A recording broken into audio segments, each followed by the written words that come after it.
You're listening to The Business Focused Photographer. If you're ready to transform your photography business into a thriving career, you're in the right place. Each week, we'll discuss fun and innovative ways to boost your creativity and income. Sound good? Let's go. Hey, I am here today with Lydia Fine. Lydia owns Apollo and Ivy Photography. She is an Iowa family and senior photographer, and she is here today to talk about being intentionally part-time with zero goals of going full-time in her photography business. And I think that if you are in the majority of photographers, that this is where you are. Maybe you do, maybe you don't want to go full-time with your business, but I think Lydia has some compelling reasons to remain a part-time photographer and how to make that actually work. So welcome, Lydia. Hi, thank you for having me. Yeah, it's such a pleasure to see you. And I'm very excited about our conversation because I have heard you talk about this before. You and I have talked in person about this. And I love the angle that you come at this. And I just love that this is something that a platform that you take, because I have never heard anybody, because it's always about going full time and always about ditching all that. But there are, and as somebody who is a full-time photographer, there are a lot of pros of being a part-time photographer and keeping that full-time 9 to 5 or even a part-time 9 to 5 traditional career in conjunction. So can we talk a little bit first about how you came to this decision and how you landed in this dual career life that you have? Yeah, absolutely. So let's see here. I'll back up. I'll start with kind of how I landed in my first career. I call it my big girl job. I don't know why I do that. They're both big girl jobs. But back in high school, my mother was a guidance counselor, which meant when I was about 14, she came to me and said, "What do you want to do when you grow up?" And I said, I don't know, something in business probably. And she was like, "Okay, I'm on it." And she started planning out my entire academic career from that point forward. So it was always assumed that I was going to go to college. And my three sisters, same. We all ended up getting MBAs, and one of us has a PhD in marketing. Wow. So we're very so education. Cool. What cool women you are. Wow. You know, our mom, man, she was just such an amazing role model. It still is. Yeah. And education was just first and foremost. And it was just, that was the priority. And she knew that was the way to get out of our really tiny farming town where we all grew up. She knew that we were destined for other places with far more diverse jobs than the place we grew up. So. Right. So I went to the University of Iowa, majored in marketing, and started working in marketing as soon as I graduated. And I'll date myself here, in 2002. And I loved it. I loved marketing. I loved figuring out, how to talk about a product that I really believed in and get it to the people who really needed it. And I gravitated over the years toward the technology side of marketing, which is where I really kind of found the intersection of computers, which I had always loved, but I was never really into the coding, programming part, but also marketing, the creativity side of it, which I also loved. So I had been working in marketing for about 18 years when in 2020, during the pandemic, a friend asked if I would use my quote unquote nice camera to take a photo of them for their Christmas card. They had a tight budget that year and couldn't afford their typical photographer. So they asked me to take their photo, and I did. And they were terrible. So terrible. But I am nothing. I'm sure good enough for your friend. I'm sure that they were thrilled. Because that's happy. Always the story. That's always the story. They were happy with them, but I barely knew how to use. I was still shooting in full auto. I didn't know what I was doing, but I really, really, really wanted to be able to take the kind of pictures I saw in my head. So I dove in, and right from the very beginning, I was like, you know what, I think I'm going to do this. I didn't even know I wasn't entrepreneurial at all. And I stuck with it. But I also knew that because my husband, who is a stand-up comedian and content creator, did not have any access to benefits through his job, benefits like a generous retirement or health insurance, most importantly, for our family of 4. I knew that was not going to be something I could rely on him to do. So my job at the university, with its wonderful benefits, was going to be the primary source of that security for our family. Yeah. So I knew that photography was never going to be the be all end all for me. It was always going to be a part-time gig. And I was okay with that. I kind of thought, I don't know if I'll be as in love with photography if I do it full time. Right. And it's so funny because that is where I am. That like the photography part is the work, and then the business part is the fun part of the job for me at this point. And I don't know what that says about me or my business or the work I'm producing, but I mean that is um I can appreciate that perspective that you have and where your career, they're both your careers, but your main career is probably really fulfilling. It probably scratches those same creative itches for you. It does. And it allows me to kind of try new things and learn tons of new stuff in a completely different, I'm not so married to the product. I don't create the academic programs that I market at my at Yeah, my yeah. my big job. So if something doesn't work, I don't have to take it so seriously. So That's a personally, beautiful thing. That yeah, it is. because photographers have a hard time detaching themselves from the work that they produce. And that's why everything is so emotion based in the decisions that many photographers make regarding the business because they are identifying as their work. They're not compartmentalizing these things as like, this is my commissioned thing that somebody else asked me to do, and then this is me, and our values are not the same thing. We my value does not depend on the success of this thing that I'm creating. So that sounds very appealing to. It is. It is. And I've seen my husband, stand-up comedy is another one of those art forms that feels so personal, so That has to personal. be way more personal than even what we do. Mm, That is so personal. Yeah. it is. The rejection is like it Ugh. cuts deep Yes, yes. for him. And I feel really, I feel for him. I have ever since, we've been married. We've been together since 2006. So almost 20 years. And so I've watched that pain for him. And it was nice that I had this part of my life that I could, use all of my business chops and all my marketing chops and keep everything very detached. But I Yeah. also have this part that I can explore my artistic side, which I didn't really know I had. Yeah. Like I know I can run circles around a lot of people business wise, but I didn't really know that I had this like really creative side. And that has been actually a very big challenge for me to get in touch with my creative side. Because like you, the business is where I'm comfortable. Like that's my Yeah. happy place is Yeah. behind a computer, like, writing emails, and I Hmm. love editing. I love all of that. But that's so creative. I think all creativity is the ability to solve problems in an innovative way. Yeah. And that's what marketing is. That's what business is. And it is so creative. And maybe it's not creative in a fine art sense, but again, I will die on this hill that we are artists. We are artists, but we are not producing work for the most part. Most of us are not just producing work independently, and after we die, it will end up in a gallery somewhere. No, we're doing work for other people that other people are asking us to do within the parameters that we say we would do it.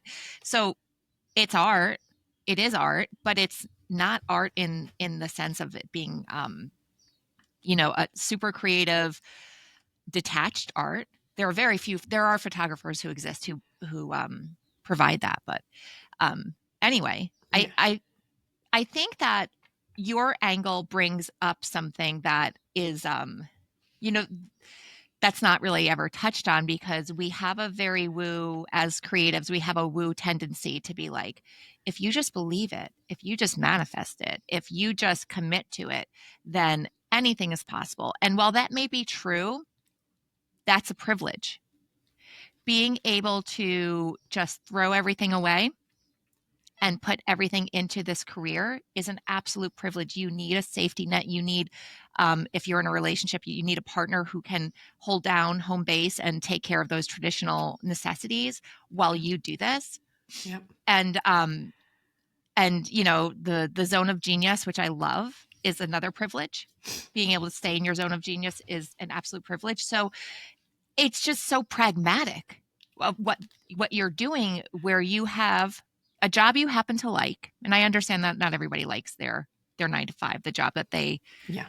that that really their bread and butter. I get that, but you happen to have a job that you like, and then you happen to diversify your income by adding on this other business that is really successful. If anybody looks up Apollo and Ivy, you're going to see Lydia is killing it. She's 4 years is not a long 4.5 now. It's not a long time to have been in business.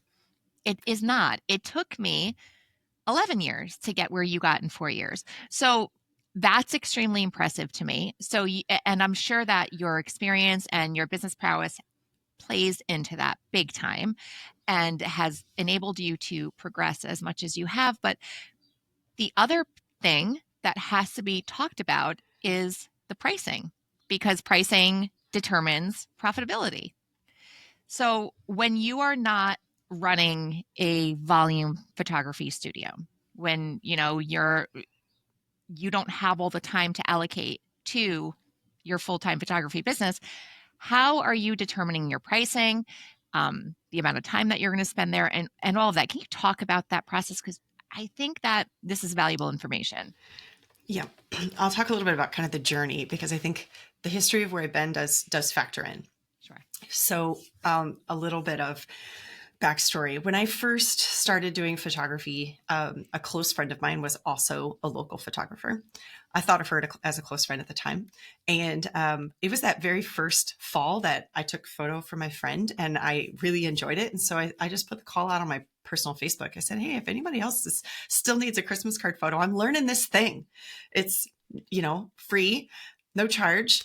Just I'm learning a new thing and I'm really enjoying it.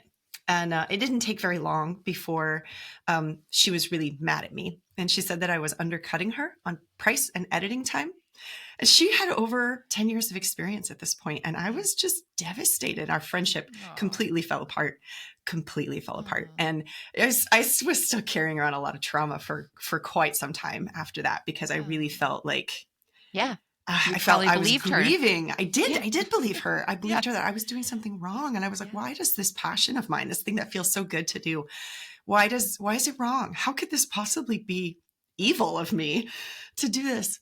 So I started out, like a lot of people, just looking at what others in my area charged. And then I looked at my experience level and their experience level and decided that if that's what they were charging, then I needed to be far under that, because clearly people pay for experience. My therapist likes to tell me, Lydia, nobody cares if you have a year of experience or 10 years of experience or 15. They care about the photos. They care about the experience you provide, and they care about the photos. So stop pricing yourself based on what that other girl and that other girl and that other photographer are pricing themselves at. So I started to kind of wake up to the fact that that wasn't the right way to price myself. Then I started actually figuring out my cost of doing business. But it's interesting for a part-timer. Those cost of doing business calculators, they don't work for us, because we don't have, it's like, put in the amount you need to make to cover your bills. Well, we're probably already covering our bills with our full-time job. Yeah. So how do we figure out what that base amount is? So for me, I started by calculating my hourly rate at my full-time job and determining how much I wanted to make for photography for similar hours worked on a project or a session, including all the client experience, all of the communications, the editing, of course, the shooting, the traveling, and then the gallery delivery and communication afterward. I had to figure all of that in, and I just used like an hourly rate to start with my pricing. And then I put it out to the world to see what would happen. And then, but very quickly, I mean, I was profitable my very first fall, and I've been profitable every year since. I didn't have those first couple of years, and I'm lucky. I get that. I didn't have to pay for health insurance or any of those kind of, mortgage. Right. Yeah. So that's part of that privilege. But very quickly, I was overbooked, turning lots of business away. So I did a price increase, and every year since, I have set a goal of the number of sessions I want to book, and I've exceeded that goal some years by way more than I should have, because I have an inability to say no, but I'm working on my boundaries. So I have been lucky enough to have had a price increase every year, and I've had clients that stuck with me from when I was charging $125 all inclusive to now my all inclusive package is $1,025. Heck yeah. So, and that was over the course of from 2021 was when I was charging $125 until now 2025. Right.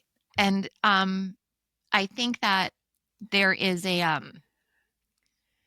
there's a misconception about the amount of overhead that you need to carry on, and that it is easy to stay in the green in our industry.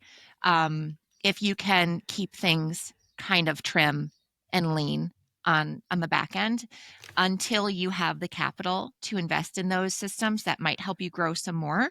But I think unless you are somebody who is a studio photographer who needs space, who needs to make big investments up front to start their business, then it is totally possible and reasonable to stay in the green your first year in business. It doesn't have to be like, I think that's the beauty of our industry, is that we don't need to go in debt to start. Like you couldn't even sell those leggings. Remember the LuLaRoe leggings? Yes. You Yes. couldn't even start selling those without going into like $5,000 debt. Right. So we have We're I am lucky. like, I will take any opportunity I can to dig at MLMs. I'm sorry. For Yes. anybody who Yes. loves pyramid schemes, I hate them. Uh-huh. No, you're right. I've seen Sorry. those documentaries. That one was terrible.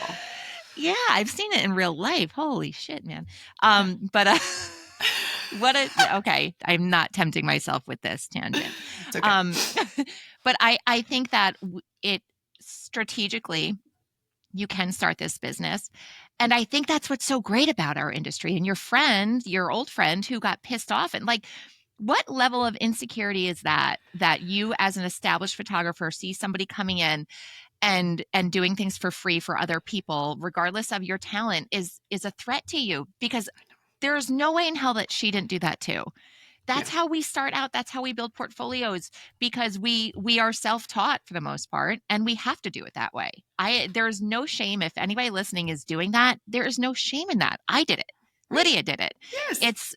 It's natural, and it's how you build your portfolio and earn trust, because you're therapists, right? Nobody's looking on your homepage to see how many years you've been in business. They want to see that your work is consistent. They might want to see some testimonials. They want social proof.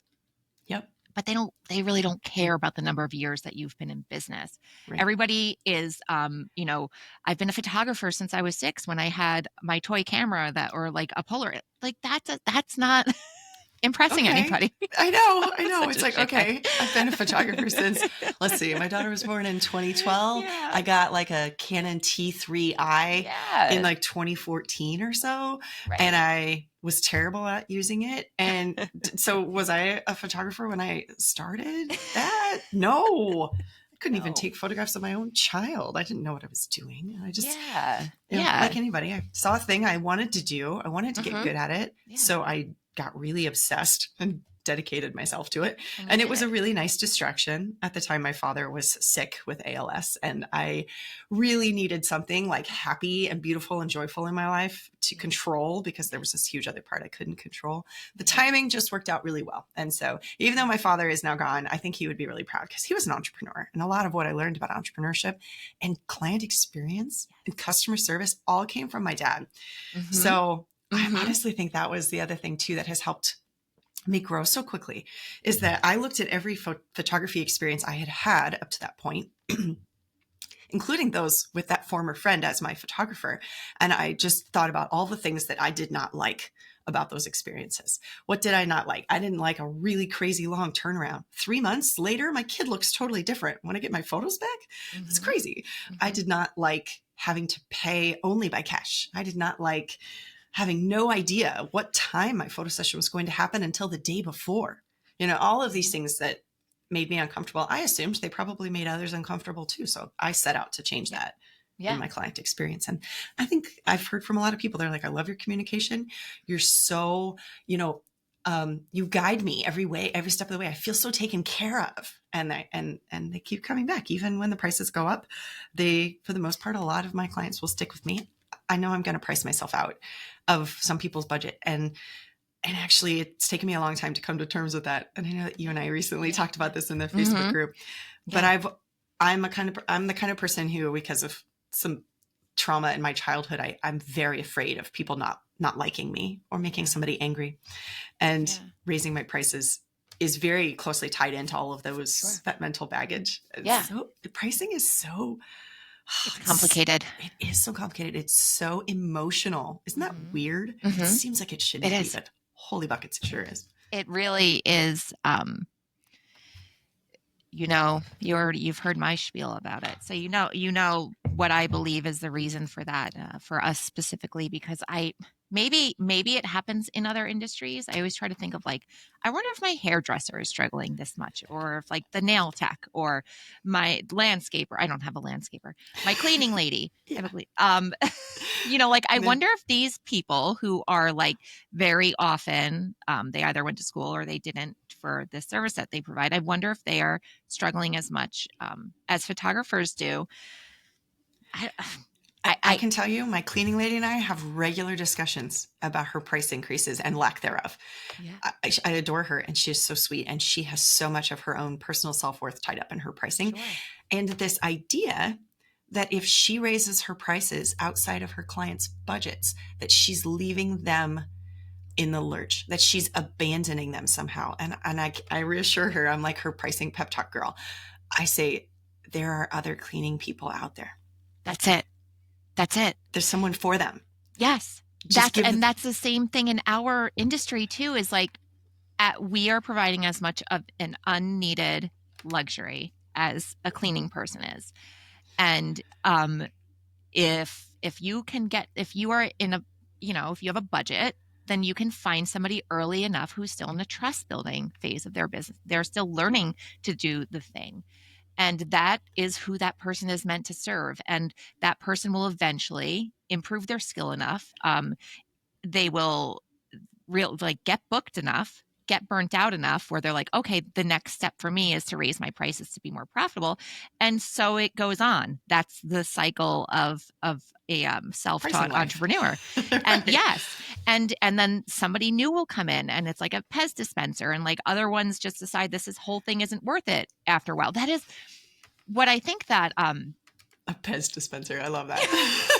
It's a great mental image. yeah. Well, there's this misconception of oversaturation in our industry, of there being too much. There's too many people who think they can just get a camera for Christmas and be a photographer by the new year. And like, so great. Awesome. Good for them. Yeah. Number one, good for them. Come on in. The water's fine. Yeah. The the other thing is though, like, you are not paying close enough attention if you think that all of these people who start a business stay in business. There are some incredible photographers, like their skill level is off the charts, but they hate the business, or they're not charging sustainable rates. Whatever the reason is, they don't stay in business.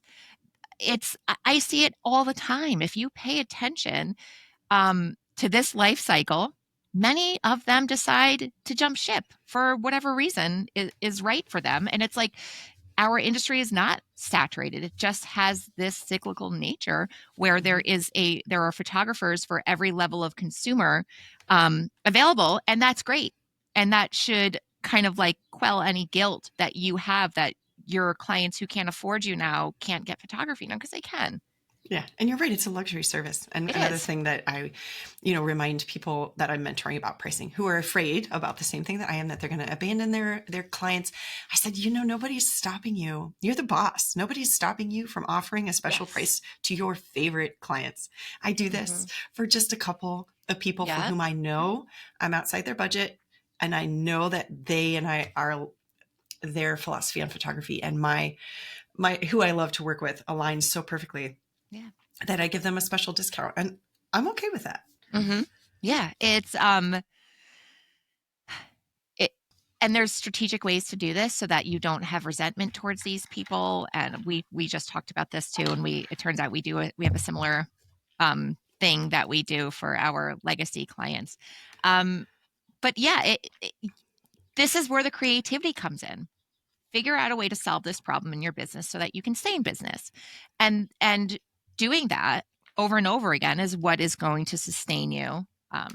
But anyway, I do want to keep the focus on the beauty of the part-time photography business. And Yeah.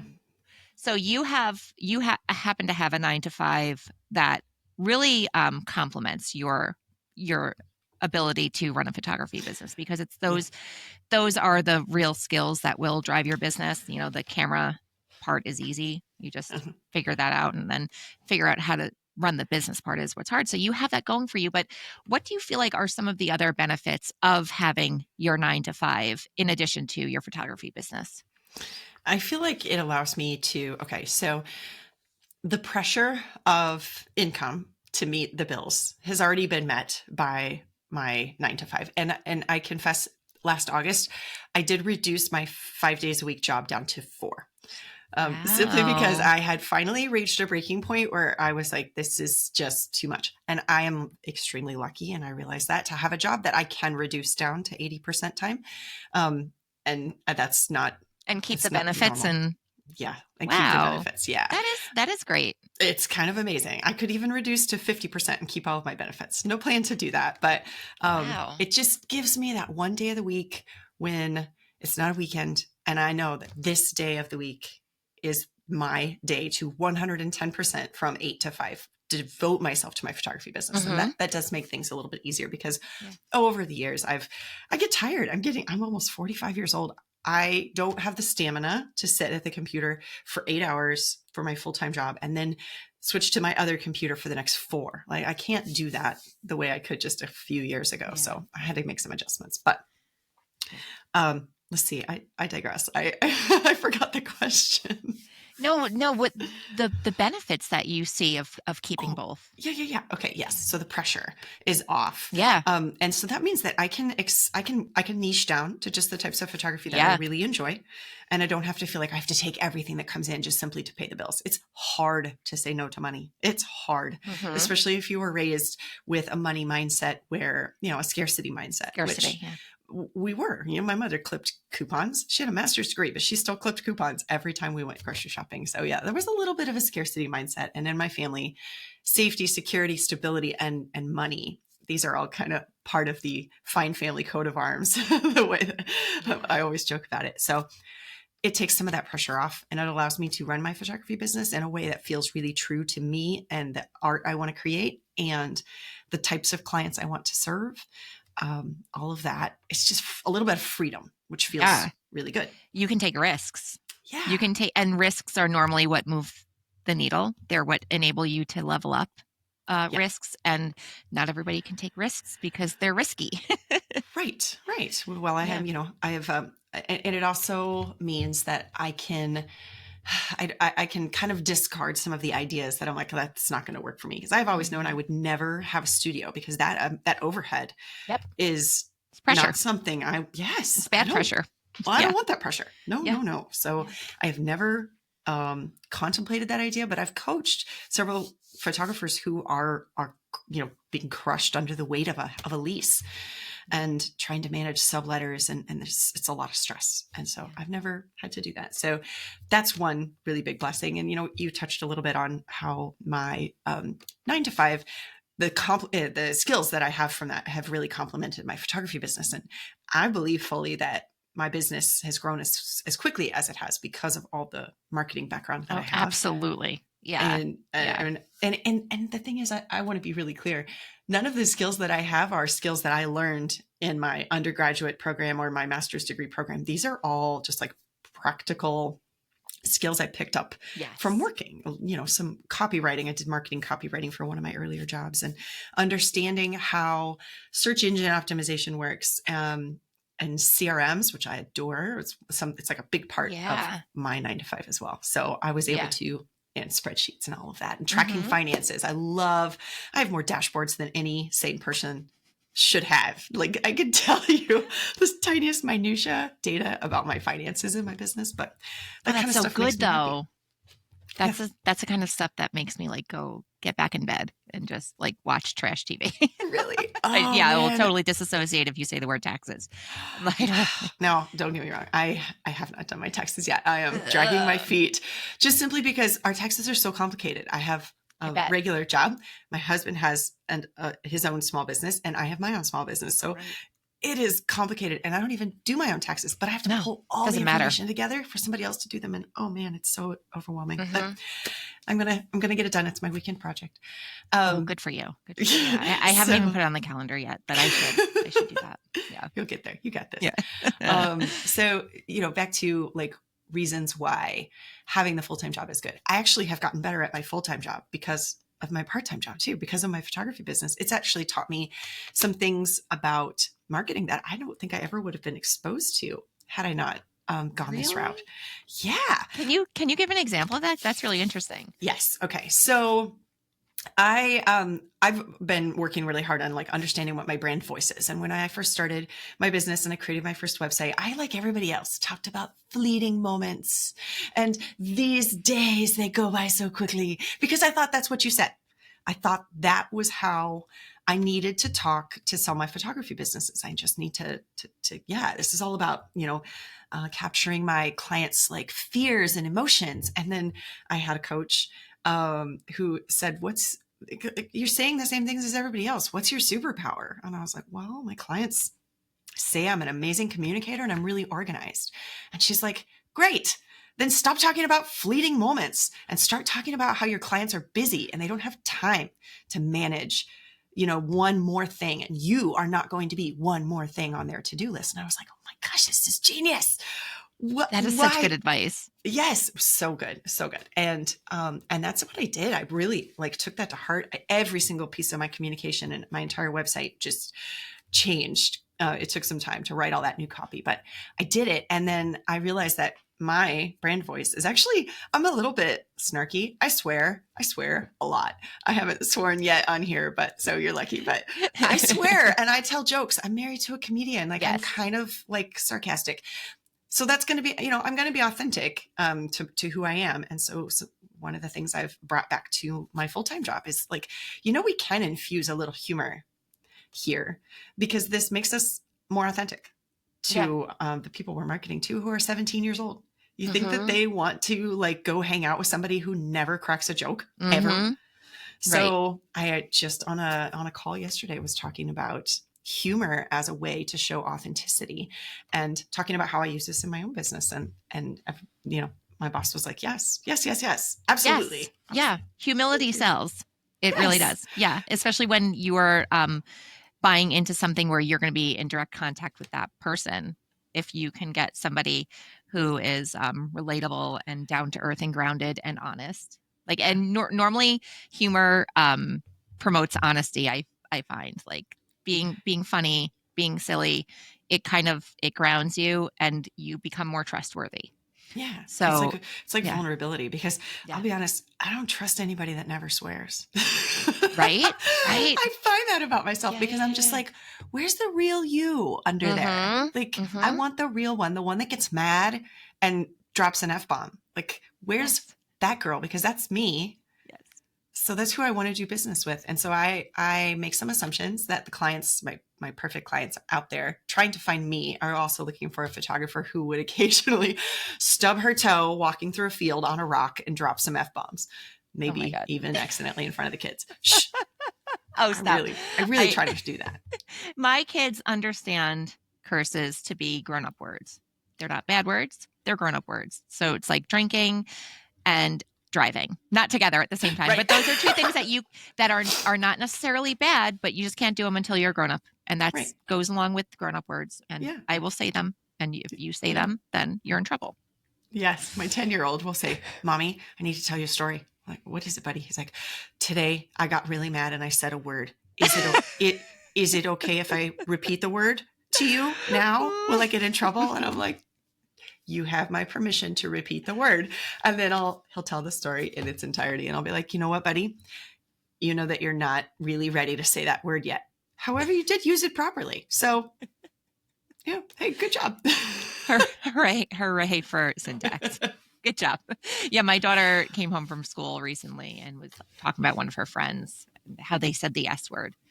I'm like, oh my gosh, really? What happened? What did the teacher do? And like, teacher didn't do anything. Really? Well, what did they say? She was like, they said that this was stupid. Like, oh, wow. No. That S word. Oh, no, that is terrible. Or the other S word is shut up. She's also used that as the S word. I'm like, all right, I am somehow raising a prude, but that's good. No, good my stuff. son still thinks the C word is crap. Yes. Awesome. Well done. Yes. Good. Yes, absolutely. It absolutely is. Oh, so you have hinted a couple of times, like you do a lot of CRM work in your 9 to 5, but then of course most photographers who are running a busy business need some sort of CRM and systems. And Yeah. the whole point is to save your time and automate and be more efficient. So talk about how long it took you to integrate CRMs into your photography business. I can't imagine it took too long, and how you use them now and how much it, time Yeah. saves you. So, I fell victim to the mindset that as a part-time photographer, that I didn't deserve systems worthy of a full-timer, and that I had to just figure out how to get by with an Excel spreadsheet. Like I had to, because I was a part-timer. But it took about 2 full seasons, or two full years of 2 fall seasons. And then I was like, you know what? This just is not working for me. So I started shopping around for CRMs. And at the time, at my full-time job, I was working with Salesforce, which is, I think, arguably like the biggest player in the CRM space. It's insanely expensive for most businesses, and complex, very complex. So that was my bar that I was used to, and I just had to find the right CRM that was going to work for me. And I tried one. Actually, was all the way into implementing it when I realized it was not a good fit. It was far too complex, and so I abandoned it and then switched to HoneyBook, and I've been with HoneyBook ever since. And I submit so many bug tickets to them because I have very high expectations of software that I'm using to run my business and do my marketing. And HoneyBook's not necessarily a marketing platform, but I don't suffer tiny, in like, for example, the button color on HoneyBook a couple of years ago was this bright blue with white text on it. And I know enough about web accessibility for people who are low vision or vision impaired or using a screen reader to know that certain low contrast buttons is like a huge no-no for accessibility on the web. So I sent a bug report, and I'm like, okay, based on the web accessibility standards of this law from 2008, your button colors do not meet those accessibility standards. I thought you'd want to know. I kind of thought they'd already know. And next thing you know, like a month or 2 later, the button colors across all of HoneyBook changed. Stop it. It was the coolest thing ever. So now I have gotten to beta test. I even was an alpha tester for one of their big upgrades, the HoneyBook Finance suite of tools, which I've been using now for a couple of years. It's so fun to be in on the ground level to help form software, to help create it and make it into something that's going to be amazing and useful for other photographers. So yes, I'm very, very, very much into all things CRM and helping other part-time photographers recognize that you have less time than your full-time counterparts. Efficiency is not optional for you. Mm-hmm. And so bite the bullet, pay the money, get the CRM, and spend less time on your business. You have less time to spend on the back end of your business. So make sure you're getting these tools running for you. And one of my longtime mentees, we started from a point of her booking her projects just via email and then being like, okay, great, you're on my calendar. I'm like, no contract, no deposit, nothing. Like, oh, and now she does an all-in-one booking link, a smart file through HoneyBook. She takes a deposit. She accepts credit card payments.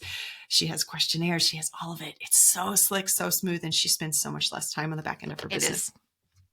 It is. Even just when I discovered Calendly, going from, the back and forth and then manually like writing it with a pencil into my schedule, which worked until it didn't, which is the most painful way to find out that your scheduling system does not work. It's like I used to get a knot in my stomach thinking about that. But having that Calendly, where then things get auto-populated, and then Calendly is like it was like my Frankenstein CRM for a while, because I just love the systems within it, the automations. They call them workflows, where you can like text reminders, send emails with prep guides at certain intervals after they book a certain type of event. But that change in my business, it's usually one of the first things that I recommend to the people I mentor who are like your mentee, starting out with like zero software in place, and just start with a scheduler. If your clients can't self-schedule, you're going back and forth, like that is time. Like you have no idea how little time our clients have, especially family photographers, senior photographers, newborn photographers. These are people who have a laundry list of things to do, and they don't need the back and forth of like remembering to follow through. You're going to lose so many bookings too. people are gonna drop off. They're gonna forget. So that, Yeah. yeah, that those systems, and it's it is, and that's so cool that you're a tester for a HoneyBook. I didn't know that. Yeah, it's awesome. I love How it. I did love it when people ask me for like, how can we make this software better? I'm like, how much time do we have? how did that relationship get going with you and HoneyBook? Yeah, so I was on a support call once and talking about limitations in the types of financial information I could pull out of HoneyBook. This would have been like 2021. And they said, well, what types of information do you want? And I said, well, let me show you my Excel spreadsheet and the charts and graphs that I have created. And so I did a screen share and I It's more showed than they them, bargained for. and they were just like, whoa. Yeah, want a job? And then the next thing I knew, I had an email in my inbox. They're like, we are getting ready to launch a new suite of financial products for HoneyBook users, and we would like you to be an alpha tester because you seem to have a high threshold for this type of data, and you also have very high reporting needs. So Yeah. I was like, yes, please. Cool.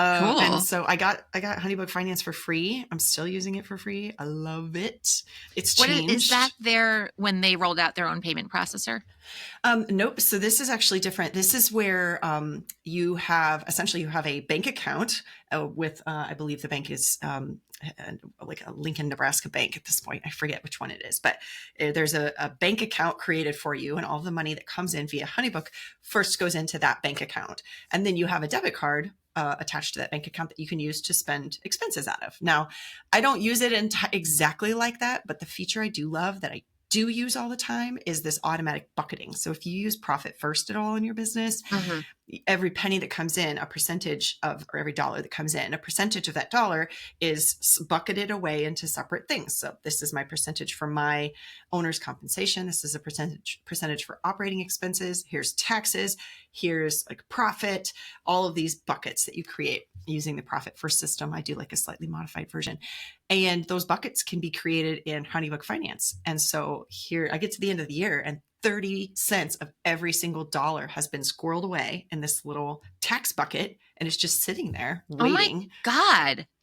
Yeah. Now you can do this at certain banks. And I heard one of my mentees was just telling me about an online bank that you can open a business account and do this type of bucketing, but to have it built right into HoneyBook is wonderful. And whenever I'm ready, so I have the 10th and the 25th of every month, I go in and transfer my operating expense money into my business checking account, which I still hold at my local credit union.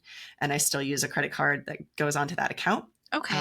And then quarterly, I take my owner's compensation and just put it into my personal account. And then the tax money is sitting there. It's actually still sitting there from last year, just waiting. And what I don't spend on my taxes, which I always put away a little more than I think I'll need, I'm using. Then you get your own tax return without the government getting involved. Exactly. And then we're going to use it next month when we go to Hawaii. My family's going to go on vacation. So that's our fun money when we get there. I need your brain for about a year.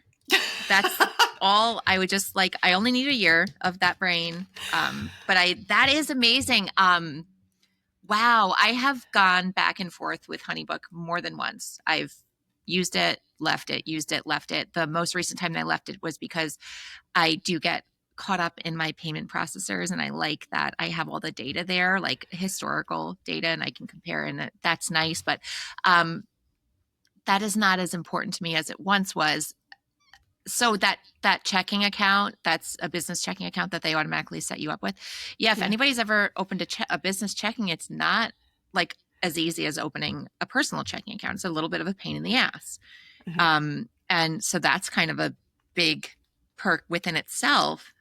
Yeah, it was easy. Oh, I can't make another change this year, but maybe next year I'll go back to HoneyBook. Or is that still in beta? You know what? I should know the status of this. It's been 2 years plus since we're alpha testing. And if it's not already rolled out, I believe, you know what? One of my mentees, I just figured out the other day, it's actually still, the stage it's in right now is that you can put your name on a list, I believe, to get set up. Cool. Don't quote me Yeah, on yeah. that. Maybe Well, somebody good. smarter about this should chime in, but I love it. Absolutely. And the new automations 2.0 that's coming out now, it's early days, but HoneyBook completely redid their automations to more closely match some of the capabilities available in Dubsado, which was one of HoneyBook's like big shortfalls against Dubsado, is that Sure. Dubsado, you could apply multiple automations to a project at once. Yeah. You could have more branching logic. That's all going to be available in HoneyBook now. They have some kinks to work out, but Sure. they're getting there. Yeah. It's going to be really great. So How exciting. So are you file as an S corp? I don't. I am a Oh, okay. single member LLC, but Okay. this S corp stuff has been super curious to me. At Mhm. the retreat Yeah, last yeah. month, a lot of people were talking about it. I'm like, okay, I need to look into this. So I'm going to use my It's on my to-do for this. I was going to say for this month, January, and it's not January. not January anymore.